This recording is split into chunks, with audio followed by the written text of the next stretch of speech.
Welcome to Everything Life and Real Estate. Let's get started with our hosts, Linda McKissick and Dana Gentry.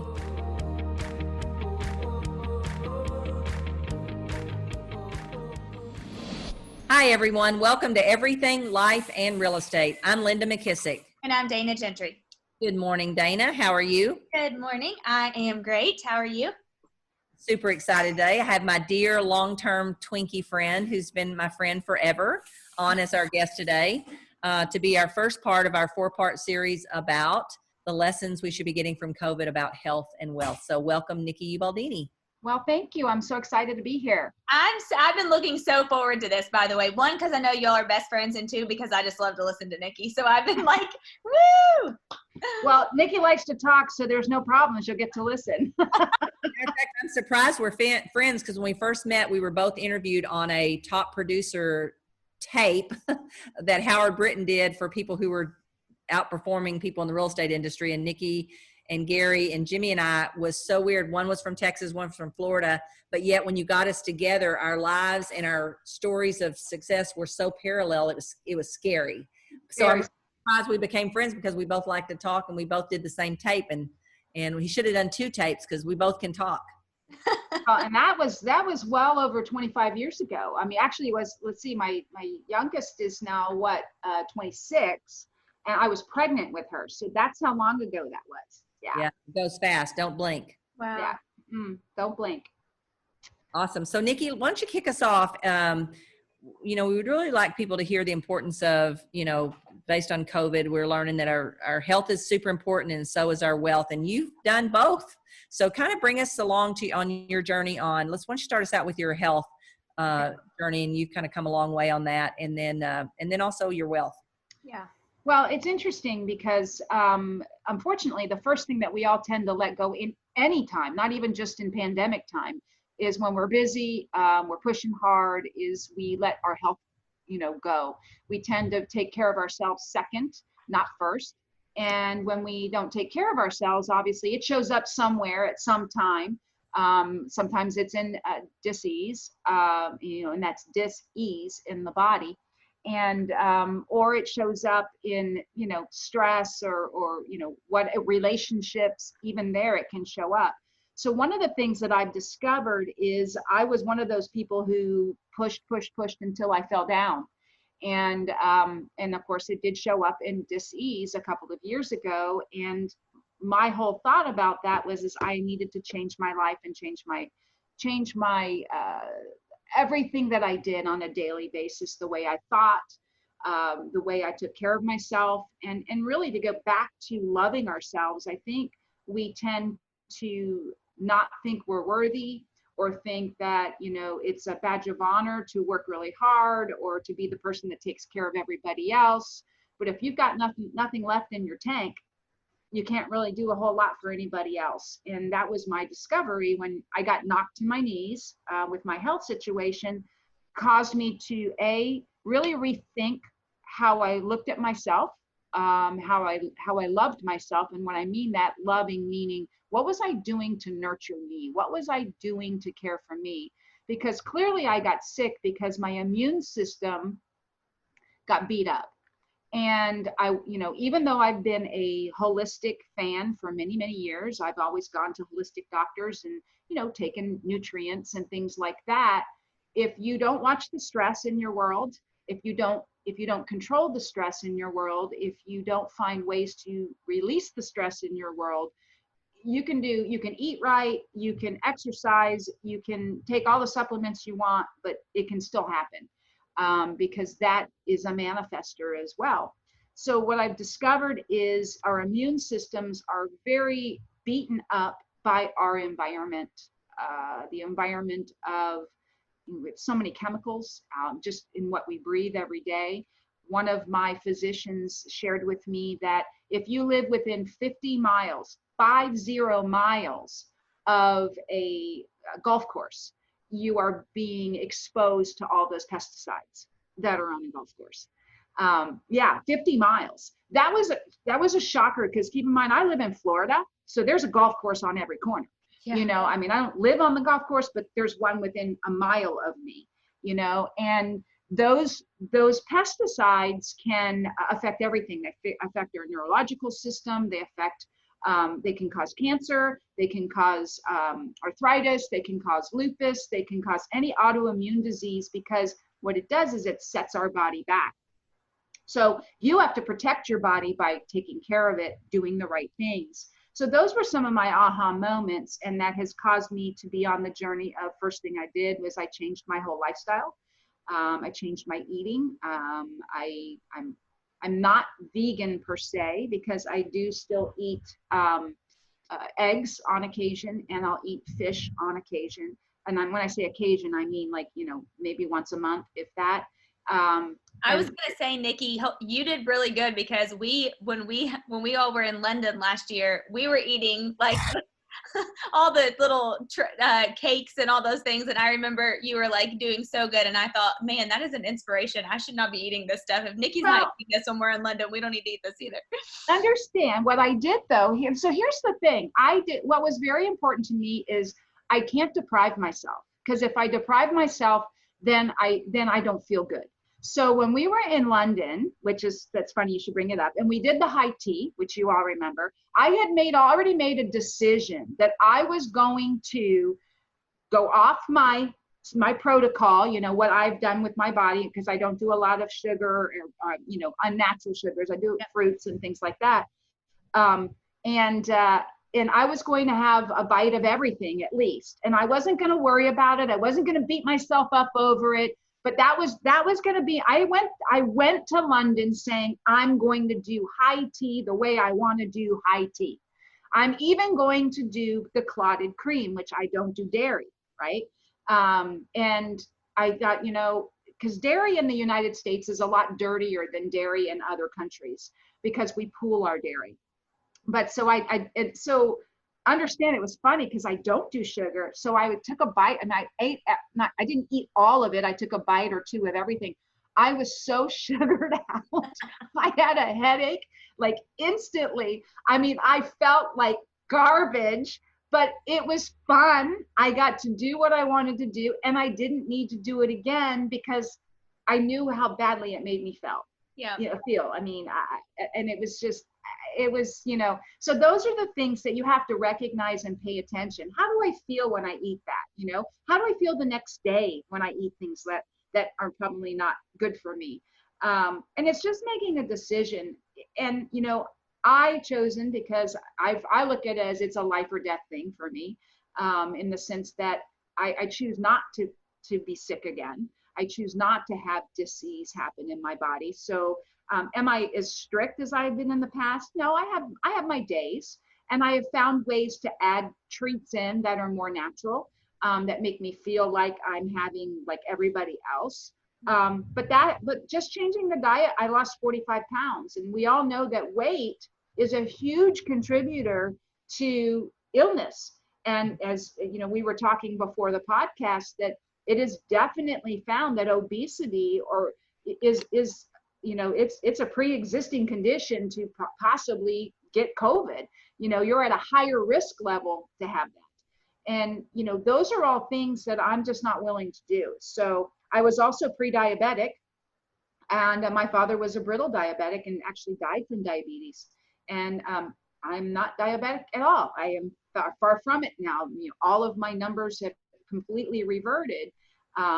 So it's been an interesting journey. And I've also had many conversations with one of my physicians about COVID. She actually speaks on the local TV station, local news station, about COVID. And her whole thing is that the one thing nobody's talking about with COVID is build your immune system. What are you doing for your immune system? And, she says we're really underrating vitamin C, and vitamin C IVs, for example, or they call Myers cocktails, which are vitamin C, colloidal silver, things like that. There's a lot of places now that are doing IVs that can boost the immune system. Zinc, just taking zinc lozenges, are another thing that I'm doing. I have two different physicians. One's a pharmacologist and one is an MD, and they work together. And so I have protocols on top of protocols. And I did have an Epstein-Barr virus that had shown up. Probably I got it as a kid. Epstein-Barr shows up as mono as a child, kids, and then it lays dormant in your body until a lot of stress, and then it comes alive. So when I went through my initial health situation, I had 2 surgeries. It reactivated my Epstein-Barr. And then we through my supplementation, my diet, my stress reduction, we were able to make it go dormant again for over a year. Well, then I just reactivated again because I allowed myself to get under too much stress, and it showed up again alive and well in my last blood work, and that is purely due to stress. So when people don't understand that, when you have something like that, and many people have been exposed to things like that, it can reactivate. So with that kind of protocol is very similar to a COVID preventative protocol, which is, high levels of zinc, adrenal supports, vitamin C, monoloric vitamin C. I take, olive leaf tablets, and high doses of vitamin E, vitamin G, vitamin A, vitamin D, and vitamin C. And those are all things that can protect you. I mean, just a higher dose of vitamin C can protect you. And I'm not saying it's a foolproof by any means. You still have to be smart, but start with your body first, because what we've discovered is even those that get it, if they're taking care of their body, it's a lot less damaging. My mom was diagnosed with COVID. Linda just told me that before we started the podcast, and I said, wait a minute, the mom who is like in better shape than all of us and works out every single day and like wins weight champions, I did not know. My mom is 83, and actually the night before she came down with her fever, she had her best workout ever. She deadlifted 180 pounds. She felt so strong. She felt so powerful. And the next morning she woke up with a fever. And now, interestingly enough, she did have the fever. She had the fatigue. She had the flu-like symptoms, and some of the intestinal piece, but she never got the real upper respiratory issues. So thank God for that, which is what's causing people to be intubated. But a lot of that's because my mom is also very health conscious, in the sense that she takes natural supplements. She goes to a holistic doctor who works to keep her health strong. And of course, exercise is another piece, and mindset. Her mindset, I believe, is what got her through that, because she was so funny, and she's like, oh, heck no, this is not taking me down. Oh, heck no, I've got a competition that I want to be in, so I've got to keep working out. And she took about a month off, and I think she started back this week sometime. And does she know how to Zoom? I need to have her on my Wednesday morning mindset. Oh, she would be thrilled if you asked her to do that. Oh yeah, I need to have her on there. Yeah, and she was, and she did have one. She said about 2 days into the COVID, she noticed that she had a lot of sinus. Her sinuses were filling up, and they were starting to drain down her throat. And she thought, oh heck no, she said, oh heck no. And she went and started popping Benadryl to dry it up, and it worked. I mean, so she didn't have any drainage. She didn't have anything that would sit in her chest. And she just thought of all the ways that she could make a win on that. So yeah, taking care of your body is really an important piece that we all neglect. And I'm not going to say that I'm fantastic at it, because I still have my days where I might not be as good as others. When I get off of my routine, I have a routine that I do every day with my, my quiet time, my devotion time, my spiritual time, my meditation time. And when I don't do that piece, I'm kind of like discombobulated all day long. So, but I like to say to many of the ladies that I talk to through my podcast is that, self-care isn't selfish. It's being selfless so that you can take care of others. Go ahead, Dana. I was just going to say, what would be the one or two things you would tell people who are under a lot of stress? I mean, I feel like now more than ever, people are very stressed. Number one, learn how to meditate. Oh yeah, I'm figuring. Meditation, I'm going to tell you, I never thought I could ever do meditation. Okay, I never thought it. And being still and quiet was never on my agenda from the time I was a child. The thought of it was like, are you kidding me? I have to sit still and quiet for 10 minutes and not think about anything. Because the point is that you want to clear your mind. Now things will pop in and you acknowledge it and you let it go, but you can't go off on a tangent on this thought process. So that was one of the hardest things for me to learn. But once but putting that in place and taking that time, even if it's 10 minutes, it doesn't have to be hours. 10 minutes a day is significant. And I mean, really using a guided one. Deepak Chopra has a lot of great guided ones that you can use. There's so many of them that you can they're free. You don't have to spend a lot of time. I've been using Gabrielle Bernstein. Have you heard of her? I've heard of her, but I'm not using her now. You would like her. Yeah, there's a lot. That's one of the first tools that I would say. Second thing is you got to exercise. Even if it's just go out, take a walk. You have to do something physical. You have to do, we stopped going to the gym. When the first close down happened, our trainer went to the park. And so we worked out at the park. Well, then when they started opening things back up, he went to the gym, and we were a little leery at first, but then we started going back to the gym. This is several weeks ago. And it was good. And there was never anybody in there around us. So we were always feeling good.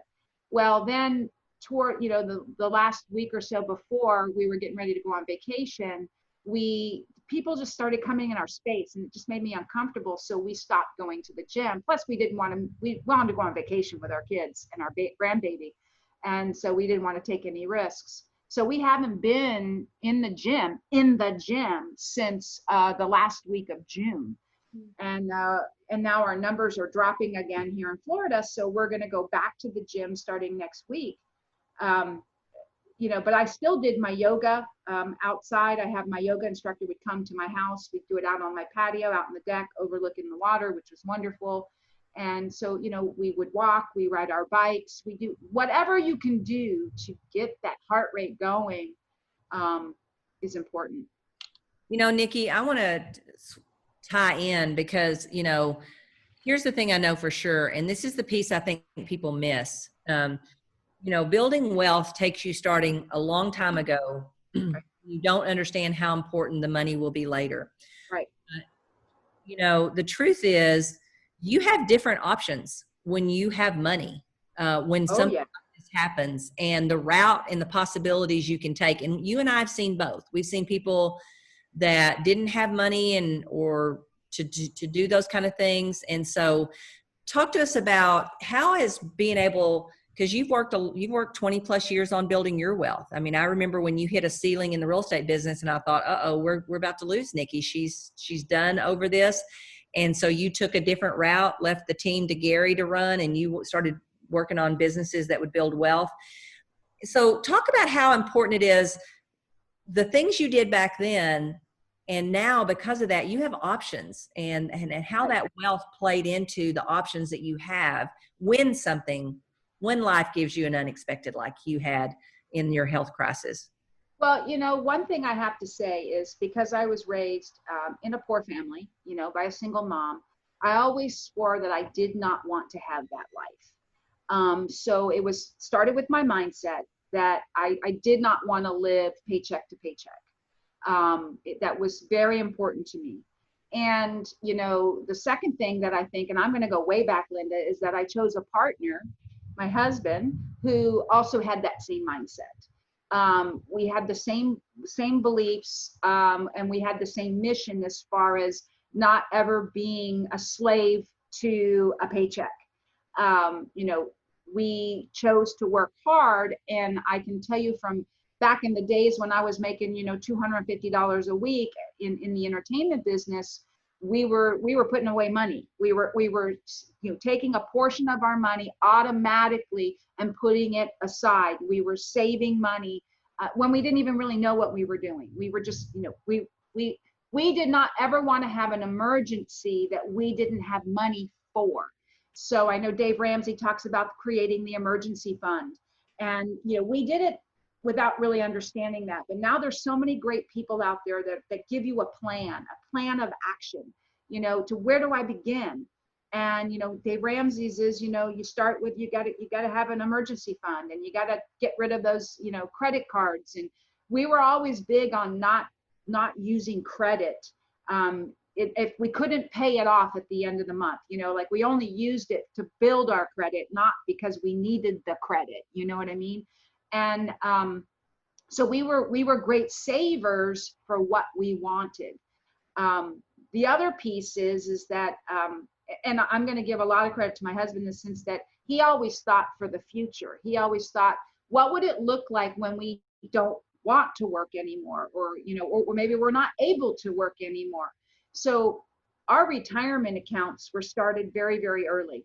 And it wasn't a lot of money. We started I think it was a SEP, and we just put a little bit of money per commission check, per paycheck into this account.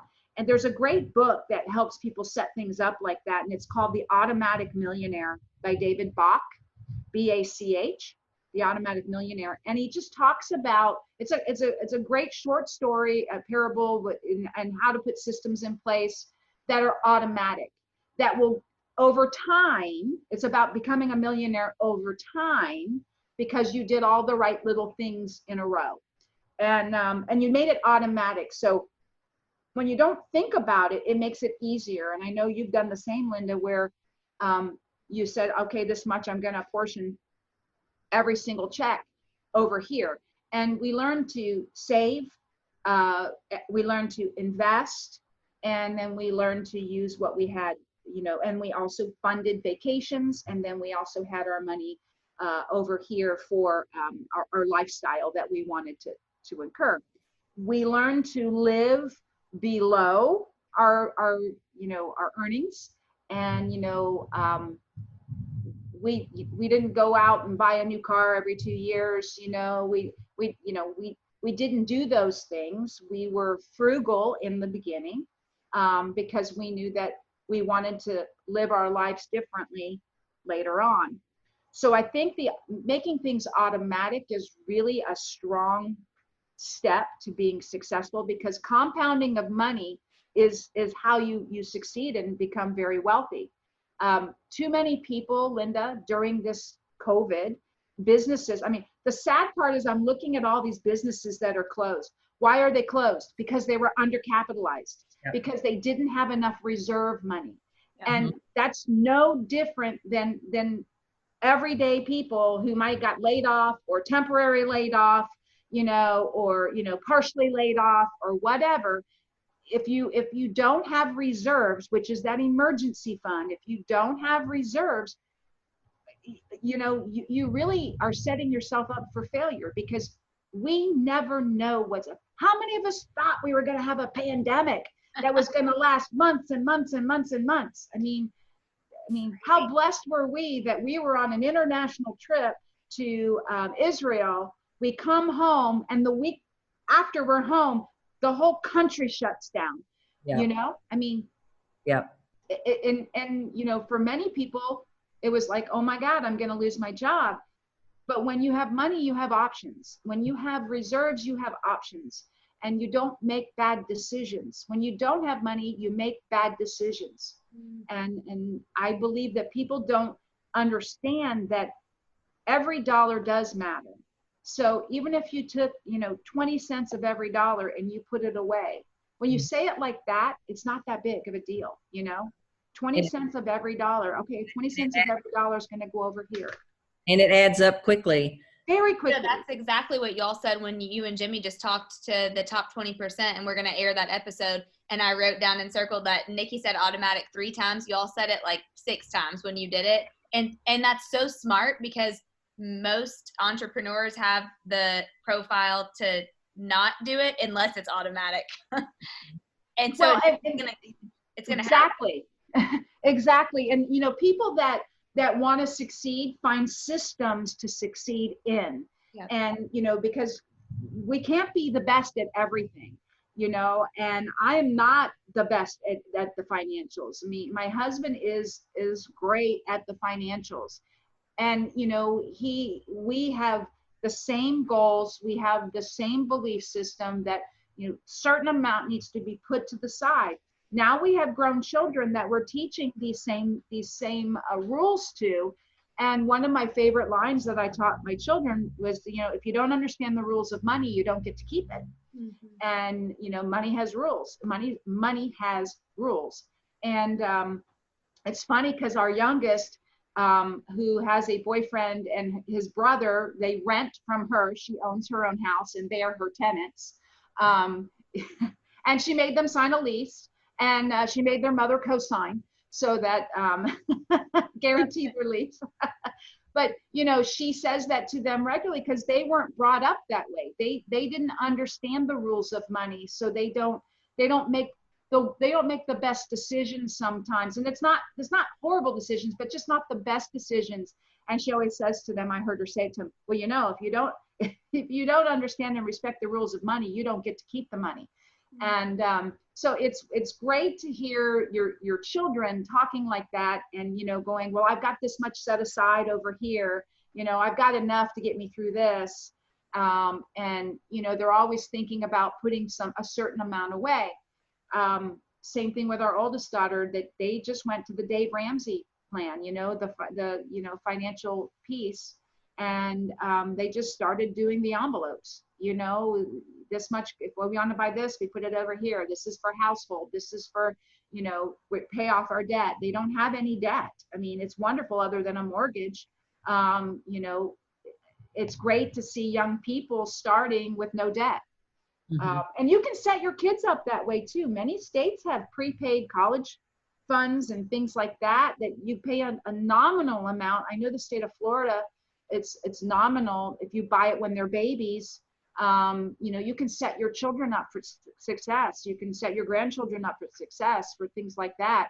And then I think our biggest thing with Linda is many people come out of school with such debt mm-hmm. that they can't get ahead of it. Mm-hmm. So then they just say, oh, and then they've lived off of loans. So they think that that's okay. I can live off of credit and loans for the rest of my life.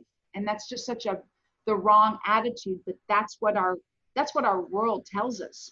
Right. Nikki, one of the things, and like there's all different ways to become a millionaire. That's why we talk about the millionaire next door, this automatic millionaire.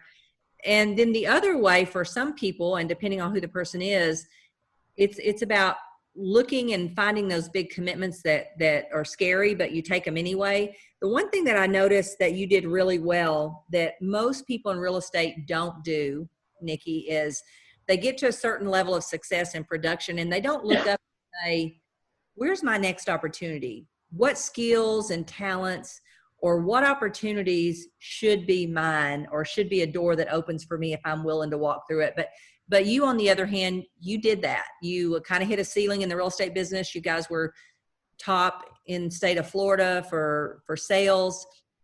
And you looked up and said, I want to see what else is out there. I want to see what other opportunities are there. And you were willing to take your talents and walk through those. So kind of talk about that a little bit, because I'm working with a couple of really top producers right now that are looking up and going, I don't want to just sell houses forever. I want to see what else I can do. And so we're having these conversations about, what's a next natural door that they could walk through that would be a next bigger opportunity. So talk about that part of your journey a little bit. Well, I think the first thing is you have to be willing to get uncomfortable. You have to get out of our comfort zone. And I think too many times we get comfortable and we get complacent and it's easy and I don't really want to learn anything new. And in all honesty, right now in the real estate world, I mean, agents are flipping out because the industry's changing. Whether they want it to change or not, it's changing. So they have to learn and they have to grow and they have to be willing to become something different. So I think we're going to see a lot of that cleaning out our industry because people just aren't willing to make that change. But people that stop and say, this is fun, but I'd like to do something different, or I have this talent over here and I don't feel like I'm using it in, in this arena. And so you have to be willing to say, well, what would that look like to use that talent? More and more, going back to the health thing, sometimes you don't even think about those things until you have had a tragedy or a tragic thing in your life where you look up and say, I'm not really happy doing what I'm doing. And I would really be happy if I did this. And sometimes we stop ourselves from doing that. So I think the first thing is acknowledge whether you're truly having joy in your heart doing what you're doing every single day. Like when you wake up in the morning, does it give you joy to go and do what you're going to be doing? Because if it doesn't, what does bring you joy? Or what parts of it bring you joy? Maybe the whole thing doesn't bring you joy. Maybe parts of it bring you joy. I had a great conversation with somebody this morning who's a mega agent, who's looking at coming into a team leader role. And they said to me, I realized that I don't want to personally sell 100+ houses myself. I like the checks, so I like having a team, but I don't want to personally do that anymore. And I want to use my talents, which is coaching, training, consulting, to help others.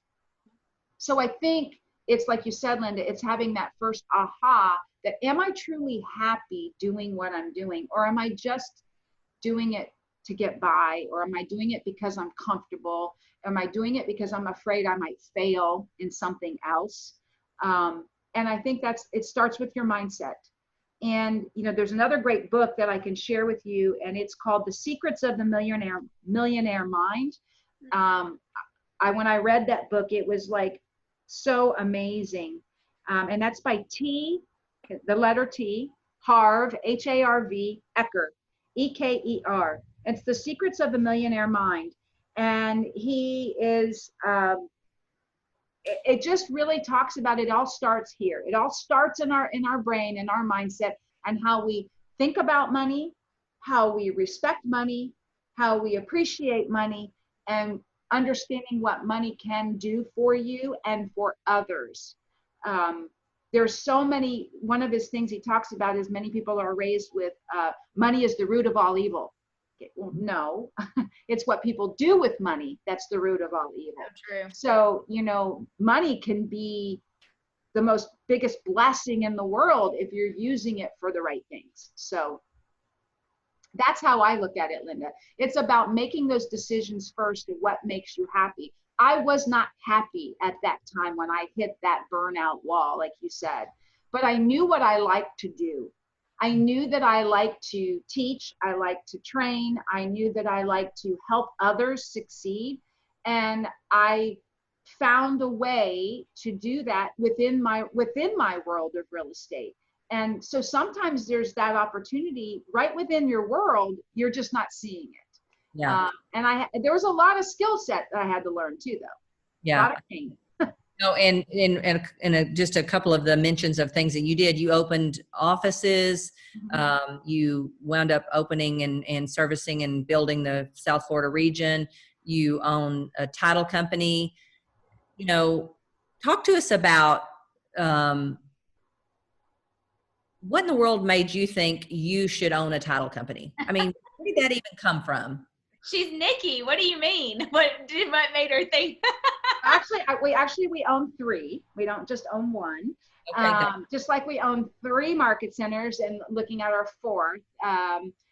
But yes, so what happened is that we actually, as a real estate agent, you're doing, now I'm going to be clear and honest. It is not for the faint of heart to go open a title company. So I just want to clear that up for anybody who's thinking, oh, I'm just going to go open a title company. It's not for the faint of heart. It is a completely different business, and it requires a complete different set of skills of a leader to run it. So you got to find the right people to run it, or it can be very expensive and very risky. So I just want people to hear that first, okay? What happened for us is we had actually gotten into a partnership with a title company where we were, we had a small percentage of partnership. We kind of partnered with them, and they were the operating partner, and they were running it, and we were going through the boom here in Florida. And what happened is that this particular company had some changes take place in their upper management. And the gentleman they had brought in to do the management was not very good at his job. So they could not keep top talent in our title company. Well, if people aren't doing a good job, and the business is going like crazy, they're going to go somewhere else. I was fielding all the issues, all the problems. I was trying to solve everything, yet I didn't have the power to pull the trigger and fire and hire people. And he didn't know how to hire, and he didn't know how to fire. But I knew how to do both. And even though I didn't know the title business from that side, I knew how it worked from the realtor side. So I said, you know what, forget this. I'm not going to do this anymore. I got out of business with him, and we opened our own. And we failed our way to success. We failed miserably in the beginning. We had hired the wrong person, not going to lie. And then till we found the right people to move it to the next level. And then you hit another ceiling, and you have to hire the next right person. But once you get the model down, it now works for us. So it was funny. I just saw it as an extension of what we were doing. And I saw it as a way to provide good service to our agents that they may not be getting out there in the rest of the world. And many of our agents are partners with us. So that's the other thing. It was also another opportunity we could provide for guys that were really looking for opportunity and wanted to be a partner or something. Awesome. So I'm sure those kind of big commitments had a little bit of fear around them, did they? Yeah. Hello. Yeah. What's it called? Feel the fear and do it anyways. Did it make me pee my pants? Almost. I still did it. But yeah. And I understand there's still a little fear every day. You know what I mean? There's a little fear of, we're in a different world now. So, cyber world, cybersecurity, being hacked, you're talking millions of dollars that pass through a title company. Cybersecurity is like the all-time most important thing. And we've gotten burned, to the tune of where we had to write a $200,000 check. That doesn't feel good. And that's the other thing. Many times people that's the other piece, Linda, that money is great for. If you don't know what you're doing and you're getting into business, if you don't have enough money sitting on the side to back you if there's a mistake by somebody in your organization, don't do it. Mm-hmm. Go figure out how to make your money first, or have some reserve money to do a new venture. Don't go into a venture undercapitalized. That's either whether you do it through partners, investors, whatever you do, don't go into something undercapitalized. Yeah, they say 90% of the businesses that fail because they're undercapitalized. They hit a button, make it through it. Mm-hmm. Yeah. But I'm sure also when you start to, what do you think the biggest difference is when people need to shift their mindset and start spending some of their time on building wealth? What do you think the difference is between what they need to know or have from when they were just running their businesses and building cash flow? Well, I think it goes back to the way they think about money. This book, The Secrets of the Millionaire Mind, I think is really a great book if you are thinking, gee, maybe I'm not building wealth at the speed I want, or maybe I don't look at money the same, I think what it does is it helps you understand the value of what it means to build wealth. And wealth is not just about money. I mean, money is a huge piece of it, but wealth is also peace of mind. Mm-hmm. It's peace of mind that I'll be okay if something happens. Freedom. It's peace of mind that I can help my family or my friends if they're in need. It takes the stress off of you. So I think it starts with the way you think about what does wealth building look like. I think people think it's hard, Linda, and it's not hard. It's systematic. You're proof that it couldn't be hard. It's right. If I did it, seriously, I mean, it couldn't be hard by any means. that's why I always say to people, if I can do it, anybody can do it, because it's not that difficult. And like I said, find a great partner that's going to be on the same page with you, because too many times I've heard, well, my partner thinks this and I think that, and my partner spends every dollar we make, and that doesn't work either. You got to get on the same page. Yeah. I hope nobody gets a divorce over that, but I just want everybody to know that it's important to be on the same page. And I happen to have a partner who is very conservative and, is somebody who is all about us being fiscally accountable and comfortable. Yeah, and I don't think you still don't have, little tits and tats over that. I think what that means is you all go back to what's the main goal. What are we trying to accomplish? And that helps iron out the rough spots between partners or exactly whatever. So Nikki, my favorite story that I want us to wrap up with today is, and I tell this story all the time, I love what you and Gary did for his mom. And you could not have done it without building wealth for 20 plus years like you guys have done. But I tell this story all the time. I think it was one of the most beautiful things to watch of what money can do is what you and Gary did for his mother. So can you, and I know y'all do lots of other things too, but this story really stands out to me. So if you would share the story of what building wealth and having money has allowed y'all to do. Okay. Well, Gary's mom, who was unbelievably strong as well, when she turned 91, she got shingles. And shingles, actually, it was very devastating to her. It took her down for a while, and she ended up with a lot of neurological issues with her leg, lots of pain. And she lived in a 3-story house. And on the main floor where the kitchen was and the living room was, there was no bathroom. So the only bathrooms were up the top of the stairs, which were very, very steep. It's an old home, in Pennsylvania, over 100 years old, I think. Very steep stairs upstairs, or very steep stairs downstairs to the basement. So, her leg was affected dramatically through this. And for a year, she was on oxycodone because of the pain was so significant. And, it got to the point where, while Gary's brother lived next door, he worried every single day that he was going to find her on the floor, hurt and, break a broken neck because she fell down the stairs because she had to go to the restroom and, ran up the stairs because she didn't do anything slow either. But she was debilitated a little bit by this. So she then ended up in the hospital right before she turned, she ended up in the hospital right about when she was 94. And she had several things that, caused her a lot of issues. And some of it was stemming from the shingles. We knew at that point she could not go back to her home. And, she had lived on Social Security. I mean, she didn't have any other means other than that, and some money that they had found that his father, who was brilliant, Linda, speaking of saving money, who lived on disability most of his life, had put a lot of money in a safety deposit box, which was a classic Depression baby thought process, not trusting banks, so it didn't compound, it sat in a safety deposit box. So when she found that money, she used that to fix up her house and things, and some of it she put in her bank account. So she had some money set aside, but not enough to take care of yourself if there's something seriously wrong or long-term. So we were able to move her into an assisted living facility, which was very expensive. We sought out the best one, and unfortunately, where she was, there wasn't a lot of choice, and we chose the very best one, which was nice, but it was a lot of money.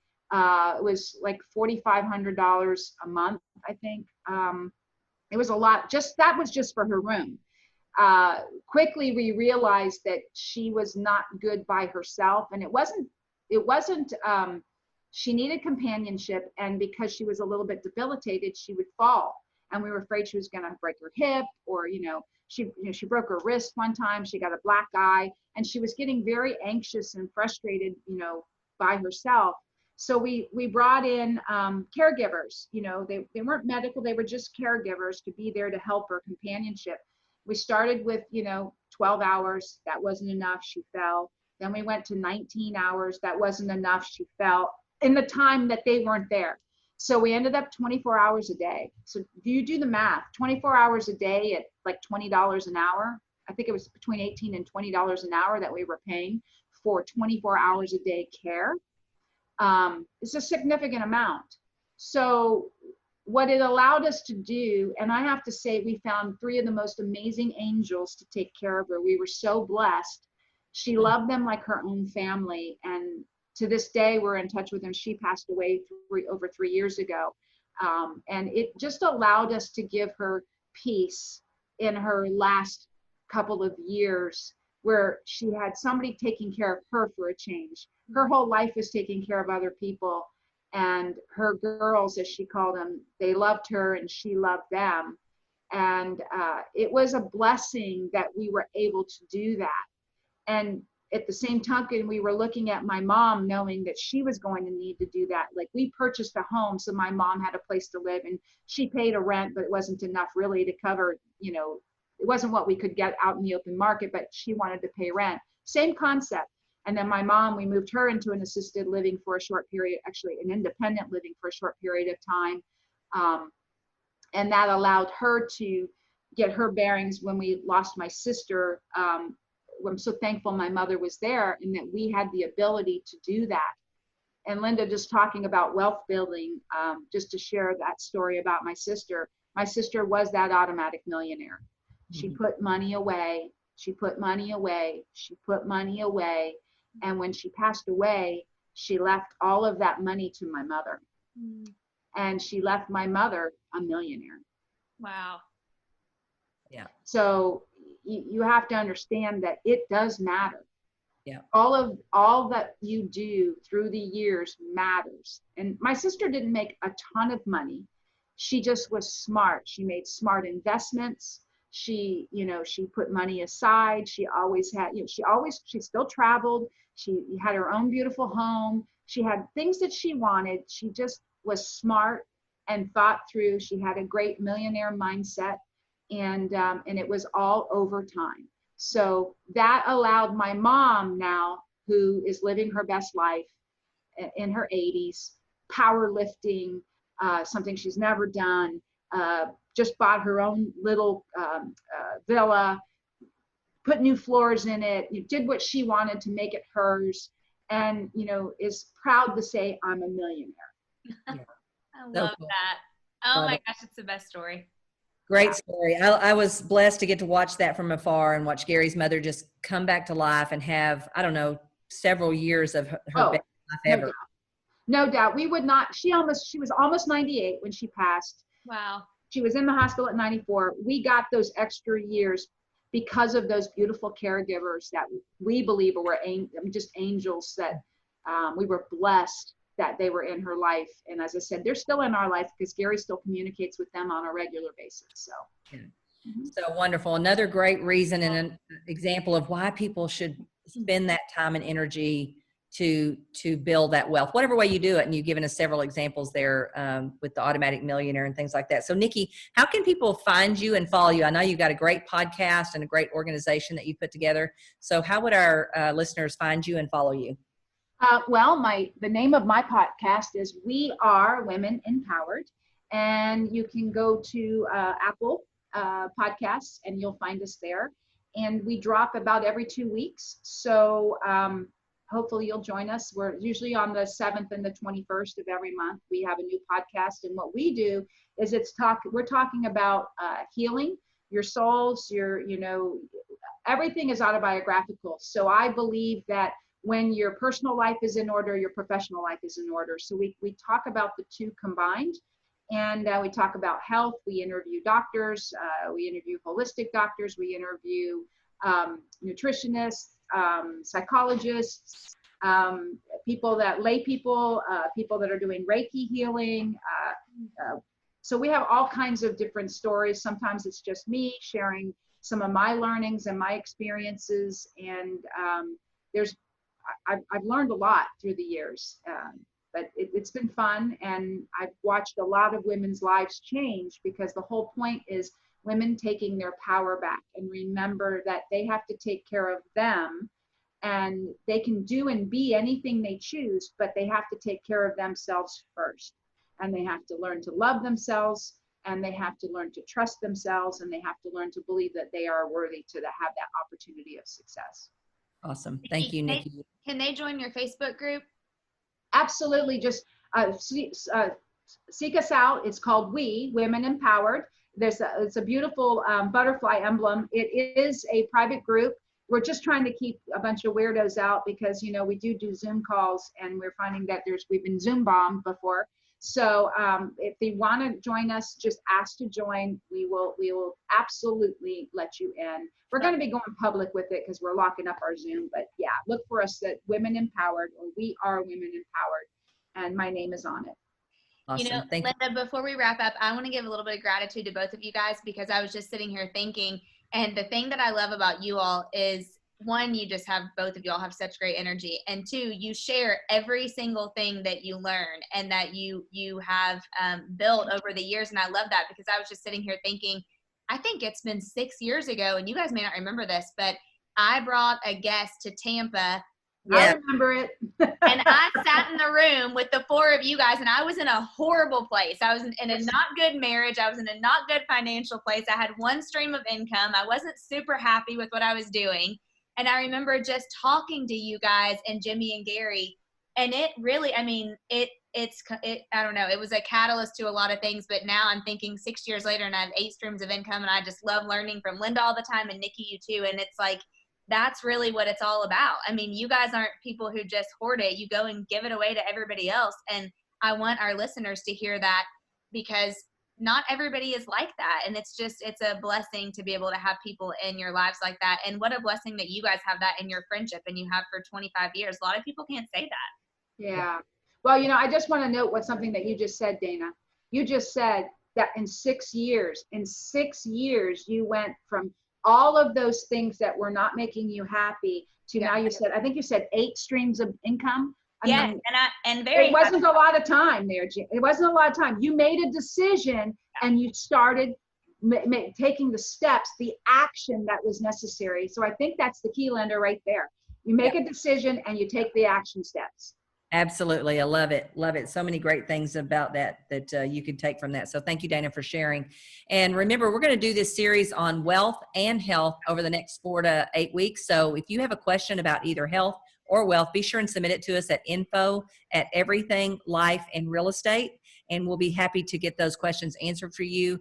And remember, the best compliment you can give Dana and I is to give us a review down at the bottom, and pass this podcast along to anyone that you think would get some benefit from listening. So, Nikki, I want to say thank you. I miss seeing you very much. Thank you. And Dana, I'll see you next week. Thank you, Nikki, so much. Thank you, guys. Take care. Bye-bye now. Be sure to subscribe for more business strategies and tactics to inspire you to live an abundant real estate life. Don't forget to rate and review so we can bring you the best content. Find this and other valuable information at everythinglifeandrealestate.com.